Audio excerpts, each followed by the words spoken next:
ಕರ್ನಾಟಕ ರಾಜ್ಯದಲ್ಲಿ ಅನ್ನಭಾಗ್ಯ ಅಕ್ಕಿ ಸಪ್ಲೈ ಮಾಡುವಂತಹ ಲಾರಿ ಮಾಲೀಕರಿಗೆ ಕಳೆದ 5-6 ತಿಂಗಳಿನಿಂದಲೂ ಕೂಡ ರಾಜ್ಯ ಸರ್ಕಾರ ಈಗಾಗಲೇ 250 ಕೋಟಿಯಷ್ಟು ಹಣವನ್ನ ಬಿಡುಗಡೆ ಮಾಡಿಲ್ಲ ಅಂತೇಳಿ ನಿನ್ನೆ ಮಧ್ಯರಾತ್ರಿಯಿಂದಲೇ ಕೂಡ ಲಾರಿ ಮಾಲೀಕರು ಮುಷ್ಕರ ಮಾಡಲಿಕ್ಕೆ ಮುಂದಾಗಿರುವಂಥದ್ದು. ಸದ್ಯ ನಾನೀಗಾಗಲೇ ಈ ಅನ್ನಭಾಗ್ಯ ಅಕ್ಕಿ ಸಪ್ಲೈ ಆಗುವಂತ ಯಾರ್ಡ್ ಏನಿದೆ, ಯಾರ್ಡ್ನ ಮುಂಭಾಗದಲ್ಲಿದ್ದೀನಿ.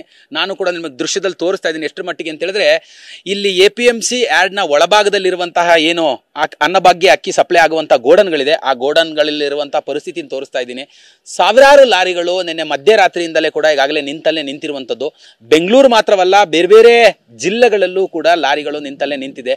ಇಲ್ಲೂ ದೃಶ್ಯದಲ್ಲಿ ತೋರಿಸ್ತಾ ಇದ್ದೀನಿ. ಈ ಒಂದು ಲಾರಿಗೆ ಅಕ್ಕಿ ಲೋಡ್ ಆಗಬೇಕಾಗಿತ್ತು, ಆದರೆ ಯಾವುದೇ ಲೋಡ್ಗಳು ಕೂಡ ಸಪ್ಲೈಯನ್ನು ಆಗ್ತಾ ಇಲ್ಲ. ಯಾಕೆ ಅಂತ ಕೇಳಿದ್ರೆ, ರಾಜ್ಯ ಸರ್ಕಾರ ಬಿಡುಗಡೆ ಮಾಡಬೇಕಾಗಿದ್ದಂತಹ ಹಣವನ್ನು ಬಿಡುಗಡೆ ಮಾಡಿಲ್ಲ. ಹಾಗಾಗಿ ನಾವು ಯಾರು ಕೂಡ ಲಾರಿಯಲ್ಲಿ ಅಕ್ಕಿಯನ್ನು ತೆಗೆದುಕೊಂಡು ಬೇರೆ ಬೇರೆ ಡಿಪೋಗಳಿಗೆ, ಅಂದರೆ ಬೆಂಗಳೂರಿನಲ್ಲಿ ಆಗಿರ್ಬೋದು, ಬೇರೆ ಬೇರೆ ಜಿಲ್ಲೆಗಳಲ್ಲಿರುವಂತಹ ಸೊಸೈಟಿ ಡಿಪೋಗಳಿಗೆ ಶಿಫ್ಟನ್ನು ಮಾಡೋದಿಲ್ಲ ಅನ್ನುವಂಥ ಒಂದು ಪಟ್ಟನ್ನು ಕೂಡ ಹಿಡಿದಿರುವಂಥದ್ದು.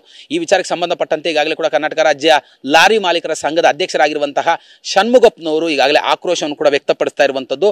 ನಮಗೆ ಬಾಕಿ ಬಿಡುಗಡೆ ಮಾಡಬೇಕಾಗಿರುವಂಥ 250 ಕೋಟಿಯಷ್ಟು ಹಣವನ್ನು ಬಿಡುಗಡೆ ಮಾಡಬೇಕು. ಇದರಿಂದ ನಾವು ನಮ್ಮಲ್ಲಿ ಕೆಲಸ ಮಾಡುವಂಥ ಡ್ರೈವರ್ಗಳಾಗಿರ್ಬೋದು, ಹಮಾಲಿಗಳಾಗಿರ್ಬೋದು, ಕ್ಲೀನರ್ಗಳಿಗೆ ಕಳೆದ 3-4 ತಿಂಗಳುಗಳಿಂದಲೂ ಕೂಡ ಸಂಬಳವನ್ನು ಕೊಡ್ಲಿಕ್ಕೆ ಆಗಿಲ್ಲ.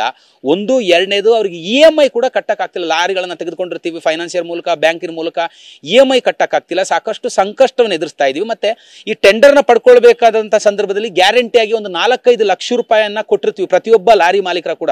ಅಂದ್ರೆ ರಾಜ್ಯಾದ್ಯಂತ ಸುಮಾರು 4,000-5 ಸಾವಿರ ಲಾರಿ ಮಾಲೀಕರು ಈ ಅನ್ನಭಾಗ್ಯದ ಅಕ್ಕಿಯನ್ನ ಸಪ್ಲೈ ಮಾಡ್ತಾರೆ. ಆದರೆ ಅವರು ಕೊಟ್ಟಿರುವಂತಹ ಡೆಪಾಸಿಟ್, ಸೆಕ್ಯೂರಿಟಿ ಡೆಪಾಸಿಟ್ ಹಣವನ್ನು ಕೂಡ ಆಹಾರ ಇಲಾಖೆ ಕೊಡ್ತಾ ಇಲ್ಲ. ಇದರಿಂದ ಸಾಕಷ್ಟು ಸಂಕಷ್ಟವನ್ನು ಎದುರಿಸ್ತಾ ಇದ್ದೀವಿ. ಕೂಡಲೇ ನಮಗೆ ಕೊಡಬೇಕಾದಂತಹ ಹಣವನ್ನ ಬಿಡುಗಡೆ ಮಾಡಬೇಕು ಅನ್ನೋಂಥ ಒಂದು ಪಟ್ಟು ಹಿಡಿದಿರುವಂಥದ್ದು. ಆ ನಿಟ್ಟಿನಲ್ಲಿ ಯಾವುದೇ ವಾಹನಗಳು ಕೂಡ ಅನ್ನಭಾಗ್ಯದ ಅಕ್ಕಿಯನ್ನ ತೆಗೆದುಕೊಂಡು ಹೋಗ್ಲಿಕ್ಕೆ ಮುಂದಾಗಿಲ್ಲ. ನಿಂತಲ್ಲೇ ಈ ಒಂದು ಅಕ್ಕಿ ತೆಗೆದುಕೊಂಡು ಹೋಗುವಂತ ವಾಹನಗಳು ನಿಂತಿರುವಂಥದ್ದು.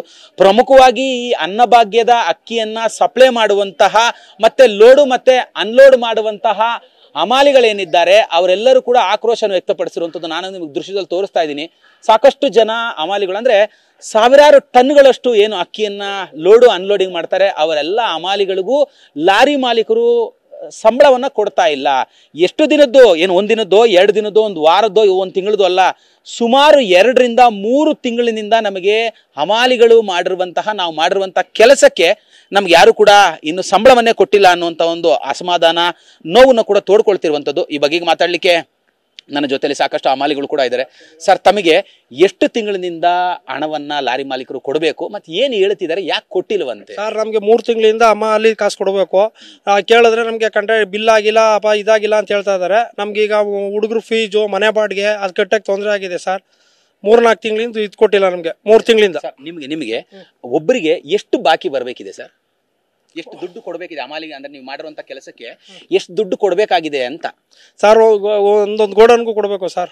ಎಷ್ಟು ಈಗ ಅಂದಾಜು ನಿಮಗೆ 3 ತಿಂಗಳು ಅಂದ್ರೆ 3 ತಿಂಗಳಿಂದ ಒಟ್ಟಾರೆಯಾಗಿ ಎಷ್ಟು ದುಡ್ಡು ಬರಬೇಕು ಅಂತ? 3 ಲಕ್ಷ ಎಷ್ಟು ಅಲ್ಲ ಸರ್, ನಿಮಗೆ ಎಷ್ಟು ದುಡ್ಡು ಬರಬೇಕು? ಒಂದೊಂದು ಗೋಡನ್ಗೆ 3-3 ಲಕ್ಷ ಒಂದೊಂದು ತಿಂಗಳಿಗೆ. ಈಗ ಹಿರಿಯರು ಕೂಡ ನನ್ನ ಜೊತೆಲಿದ್ದಾರೆ. ಸರ್, ತಾವು ಇಲ್ಲಿ ಎಷ್ಟು ಬಿಲ್ ಬರಬೇಕಾಗಿದೆ ಅಂದ್ರೆ ತಮಗೆ ಎಷ್ಟು ದುಡ್ಡು ಬಿಡುಗಡೆ ಆಗಬೇಕಾಗಿದೆ? ತಿಂಗಳಿಗೆ 2 ಲಕ್ಷ, 3 ತಿಂಗಳಿಗೆ 6 ಲಕ್ಷ ಬರ್ಬೇಕು ಒಂದು ಗೋಡನ್ಗೆ. ಒಟ್ಟು ನೀವು ಇಲ್ಲಿ ಎಷ್ಟು ಜನ ಹಮಾಲಿಗಳಿದ್ದೀರಾ ಸರ್? ನಾವು 32 ಜನ ಇದ್ದೀವಿ 3 ಗೋಡನಿಂದ, 5 ಗೋಡನಿಂದ. ಏನ್ ಹೇಳ್ತಾರೆ ಲಾರಿ ಮಾಲೀಕರು? ನಿಮ್ಮ ದುಡ್ಡನ್ನು ಕೊಡಿ ಅಂದ್ರೆ ಏನ್ ಹೇಳ್ತಾರೆ? ಬಿಲ್ ಆಗಿಲ್ಲ, ಬಿಲ್ ಆದ್ಮೇಲೆ ಕೊಡ್ತೀನಿ ಅಂತ ಹೇಳ್ತಾರೆ. ಬಿಲ್ ಪಾಸ್ ಆಗಿಲ್ಲ ಅಂತ ಹೇಳ್ತಾರೆ. ಮತ್ತೊಬ್ರು ಕೂಡ ನನ್ನ ಜೊತೆಲಿದ್ದಾರೆ. ಸರ್, ತಮಗೆ ಎಷ್ಟು ಹಣ ಬಾಕಿ ಬರಬೇಕಾಗಿದೆ ಸರ್? ಅದು 3 ಲಕ್ಷ ತಿಂಗಳಿಗೆ 3 ತಿಂಗಳು ಬರಬೇಕು. ಮತ್ತೊಬ್ರು ಕೂಡ ಇದ್ದಾರೆ. ಸರ್, ತಮಗೆ ಎಷ್ಟು ಸರ್ ಬಾಕಿ ಬರಬೇಕಾಗಿರುವಂತದ್ದು? ತಮಗೆ ಯಾವ ತರವಾಗಿ ಸಂಕಷ್ಟ ಎದುರಿಸ್ತಿದ್ದೀರಾ, ಮತ್ತೆ ಏನ್ ಹೇಳ್ತಾರೆ ಲಾರಿ ಮಾಲೀಕರು, ಯಾಕೆ ಕೊಡ್ತಾ ಇಲ್ಲ ಅಂತ ಕೇಳಿದ್ರೆ, ಸರ್ಕಾರದಿಂದ ಹಣ ಬಿಡುಗಡೆ ಆಗಿಲ್ಲ, ಬಿಡುಗಡೆ ಆದ್ರೆ ನಿಮಗೆ ಕೊಡ್ತೀವಿ ಅಂತ ಹೇಳ್ತಾರೆ. 3 ತಿಂಗಳಿಂದ ನಮಗೆ ಪೇಮೆಂಟ್ ಕೊಟ್ಟಿಲ್ಲ. ಅದರಿಂದ ಸರ್ ನಿಮ್ಗೆ ಅಂದಾಜು ಎಷ್ಟು ಬರಬೇಕು? ಅಂದ್ರೆ ಈಗ 5 ಗೋಡನ್ ಇದೆ ಅಂದ್ರೆ ಇಲ್ಲಿ 5 ಗೋಡನಿಂದ ನಿಮಗೆ ಒಬ್ಬರಿಗೆ ಎಷ್ಟು ಬಾಕಿ ಬರಬೇಕು? ಒಬ್ಬರಿಗೆ ಒಬ್ಬ ಪೇಮೆಂಟ್ 20,000 25,000 ರೂಪಾಯಿ ಬರುತ್ತೆ ಒಬ್ಬೊಬ್ಬರಿಗೆ ತಿಂಗಳಿಗೆ, 1 ತಿಂಗಳಿಗೆ. ಏನಂತಾರೆ ಕೇಳಿದ್ರೆ, ಅದೇ ಸರ್ಕಾರ ಕೊಟ್ಟಿಲ್ಲ ನಮಗೆ, ಸರ್ಕಾರ ಹಣ ಬಿಡುಗಡೆ ಮಾಡಿಲ್ಲ, ನಮ್ಮ ಹತ್ರ ಕಾಸಿಲ್ಲ ಕೊಡಕ್ಕೆ, ಸರ್ಕಾರ ಕೊಟ್ರೆ ಕೊಡ್ತೀವಿ ಅಂತ ಹೇಳ್ತಾರೆ. ಮತ್ತೊಬ್ರು ಕೂಡ ನನ್ನ ಜೊತೆಲಿದ್ದಾರೆ. ಸರ್, ತಮಗೆ ಯಾವ ತರವಾಗಿ ಈ ಒಂದು ಹಣವನ್ನ ಬಿಡುಗಡೆ ಮಾಡದೇ ಇರೋದ್ರಿಂದ ಸಂಕಷ್ಟ ಎದುರಿಸ್ತಾ ಇದ್ರೆ, ಮತ್ತೆ ಲಾರಿ ಮಾಲೀಕರು ಏನ್ ಹೇಳ್ತಾರೆ ಕೇಳಿದ್ರೆ, ಯಾಕೆ ಕೊಡ್ತಾ ಇಲ್ಲ ಅಂತ? ಎಲ್ಲ ಹೇಳ್ದಂಗೆ ಇವರು ಇವ್ರ ಸರ್ಕಾರದಿಂದ ನಮಗೆ ಪೇಮೆಂಟ್ ಆಗಿಲ್ಲ ಅಂತಲೇ ಅವ್ರು ಹೇಳೋದು. ಈಗ ನಮಗೆ ಸ್ಕೂಲ್ ಫೀಸ್ ಕಟ್ಟಕ್ಕೆ ಆಯ್ತಾ ಇಲ್ಲ, ಈಗ ಮನೆ ಬಾಡೆ ಕಟ್ಟಕ್ಕೆ ಆಯ್ತಾ ಇಲ್ಲ. ಈಗ KBS ಸರ್ಕಾರದವರು ಅನ್ನ ಬಗ್ಗೆ ಕೊಟ್ರಲ್ವಾ, ಕರೆಂಟ್ ಬಿಲ್ ಫ್ರೀ ಅದು ಫ್ರೀ ಅಂತ ಕೊಟ್ಬಿಟ್ರು. ಈಗ ಅಲ್ಲಿ ಒಂದು ದಿವಸ ಕಟ್ಟಿಲ್ಲ ಅಂದರೆ ಕಟ್ ಮಾಡ್ತಾರೆ ಮಾಯ್ತಾವು.